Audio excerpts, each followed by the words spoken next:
How to spread the vegan message. There are tons of ways to spread the vegan message, and I'm going to share with you a bunch of ways that I like to share the vegan message. So number one would definitely be through social media. It could just be your own personal Facebook. If you want to post things on your own personal Facebook, if you want to start your own Facebook page and post things on there for people who are like-minded, or if you want to branch out to people who are not vegan, you want to help convert them to veganism or just educate them. You could even have just like a Pinterest account. You could just like pin a bunch of vegan recipes, and then maybe someone who's omnivorous will see all the recipes you post and be like, damn, vegan recipes actually look pretty good. Maybe going vegan wouldn't be so bad. I mean, the same thing goes for Instagram.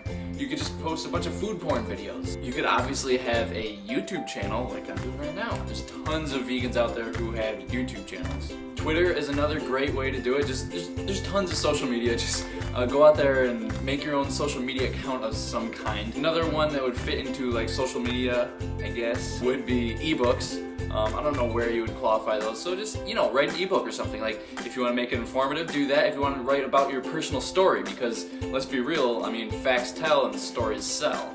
Another great way to introduce people to the vegan lifestyle who are in your family, in your friend group, just in your personal life, would be through movies. Documentaries. Find out what makes someone tick. Do they really care about their pet? Do they really care about animals? Maybe they should watch Earthlings or Vegucated. Do they really care about the environment? Then they should definitely check out Cowspiracy. Do they really care about their health or the health of a friend or family who may have cardiovascular disease? Well, maybe you should introduce them to Forks Over Knives. Maybe you could lure them over to the light side by saying, hey, I'll make you some dinner, we'll watch a movie, see what happens, see if you turn vegan. Another great way is through books. I personally have the Start Solution, and what I like to do when I get a book is I like to purchase the book, and then I try to never have that book in my possession. I try to get the book and then pawn it off on someone who's not vegan. So that's my goal whenever I have a book, is I get the book and I try to never have it in my possession, because what good is a book about veganism for someone who already is vegan? It's going to serve a much larger purpose if someone who is omnivorous is reading a vegan book.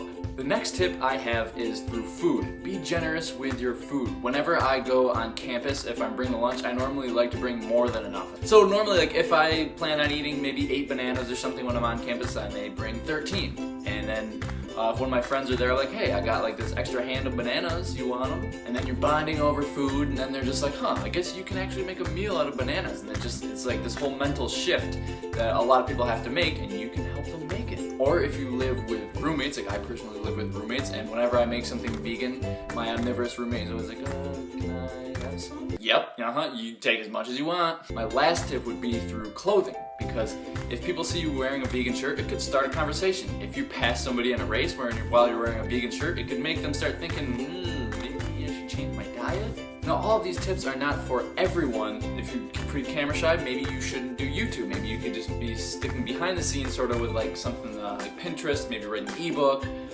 Personally, I mean, I don't wear much vegan clothing, and that's largely because I have an autoimmune disease that makes me much weaker than I look.